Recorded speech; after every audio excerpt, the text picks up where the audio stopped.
Oh, we're going to try for somebody else tonight.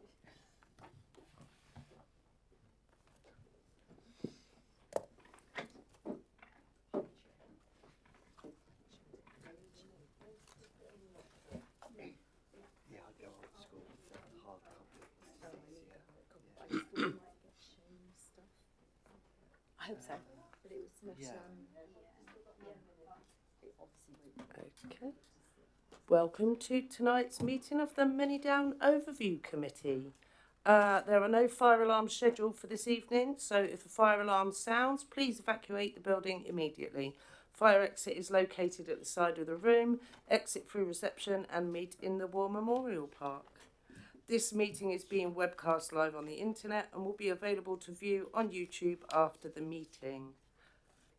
Can I please remind members and officers that in order to be heard clearly within the room and by those present and on the webcast, that you must speak directly into your microphone.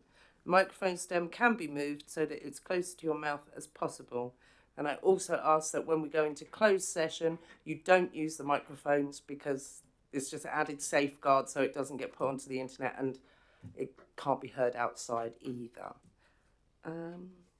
Please make sure your mobile phones are turned off or to silent. Okay, so I haven't had any apologies for absences or substitutions. Any? No, all here. Excellent. Thank you very much. Do we have any declarations of interest tonight? No? Fantastic. So now we go to urgent matters. Are there any urgent matters to discuss that are not on this agenda? Fantastic. Okay, and on to the minutes of the meeting held on the 23rd of November last year. I will move that the minutes will be signed as a correct record. Are we all happy that the minutes are a true record of the meeting held on the 23rd of November? Agreed. Excellent. I shall sign those in a bit. Right, okay, so now we have the Manydown programme update. So this provides an overview of the Manydown programme and an update on the progress of Manydown North and the Manydown South projects. Councillor Kubert, did you want to do an introduction or are we going straight to Andrew Reynolds? No, it's really just to say that this is an officer's report, an officer's update, and I haven't got anything to add at this juncture. Wonderful, thank you. Over to you, Andrew. Thank you, Chair, and good evening, members. So, just as a short introduction to this report, the report, as previously, is just an update in terms of Manydown North and the progress towards the completion of the land transaction. And I'll provide a further update in the confidential section on the detail of that transaction and where we are in a moment. Together with working through the business plan, which we have concluded with the private sector partner Urban Civic, so positive progress in terms of concluding the work on the outline, or rather the overarching business plan. In terms of planning, again, Urban Civic, as our development manager, have been progressing the work with the local planning department in order to progress the discharge of conditions. That continues with reasonable pace in terms of making sure that we meet the obligations with the Section 106 and are in a state of readiness to be able to move to detailed reserve matters once we have acquired the land.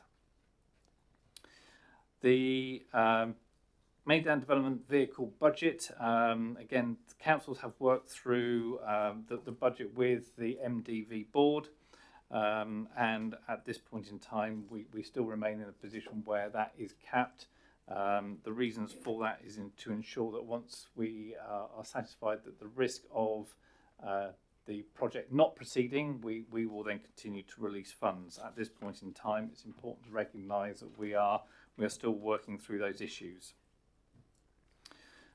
Then we have the lease farm business tenancy update. So again, we have an ongoing dialogue with the Manydown company over operational matters, and we continue to deliver operational activity across the site. As you're probably aware, apart from the development site at the moment, the remainder of the land continues to be farmed, and we look at the assets across the estate to ensure that they are continue to be optimised. Item 4 just deals with key issues around Manydown South, and again, a lot of the presentation tonight will give you an update on the progress around the promotion of Manydown South, the issues that we are considering, and give you a reflection on our opinion around the draft local plan policy that was issued in January. However, part of that work continues to work with the Society of Merchant Venturers on that joint collaboration, and obviously recognising and responding to the local plan position around M3 Junction 7. But again, we'll come back to that in the detailed discussion. That's a brief update, Chair, in terms of the report. If there are any questions from members, then I'll be happy to take them.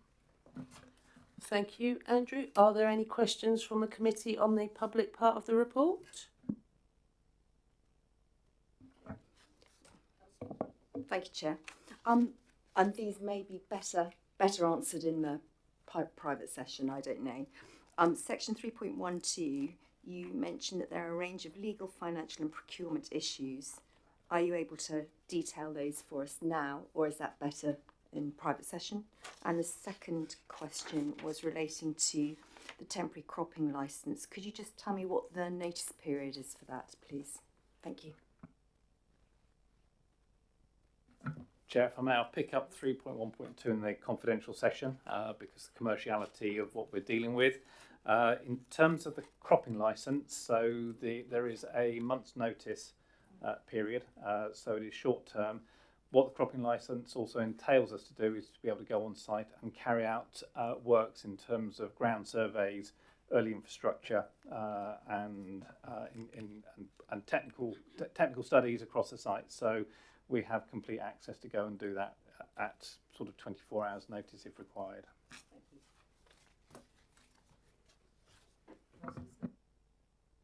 Thank you again. The question might need to be answered in the confidential session.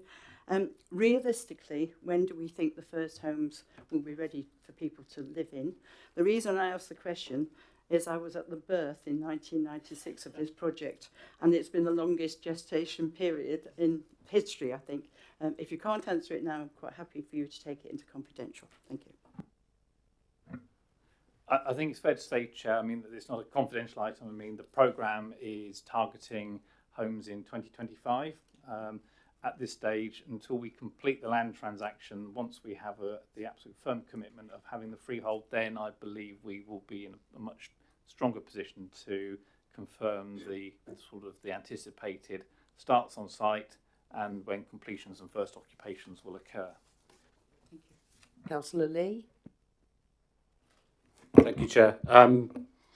You mentioned that homes in 2025. At the last mock, I think it was, we were talking about homes might be sprouting out of the ground by December this year. Is the hold up to do with what we're going to be told about in the confidential matters? Yeah, hi. No, the trajectory is as was indicated by the leader at the November meeting, and we are hoping for the first sods to take place this year.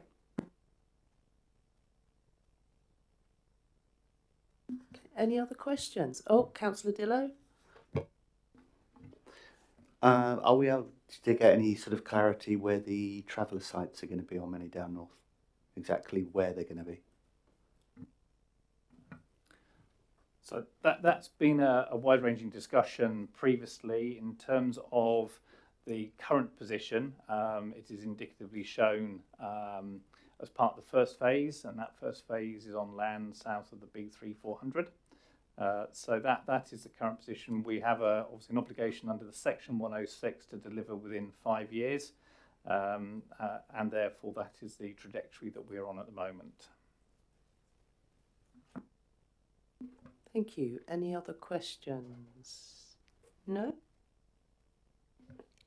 Okay, so is that confidential session we go into now? Any other comments anybody wishes to make? Okay, so due to the confidential nature of the presentation from the project director, I will put a motion to go into private session. Do I have a seconder, please? Oh, Councillor Taylor. Sorry, if you indicate down there, I'm rubbish without my glasses. I can't see a thing. So, okay.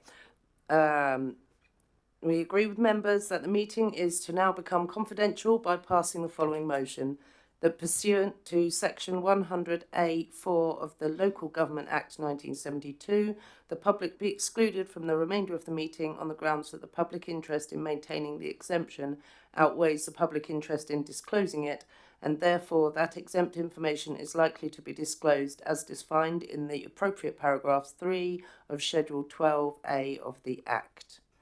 So that in order to discuss the papers, the webcast will be turned off, but it will be turned back on once the discussion is over.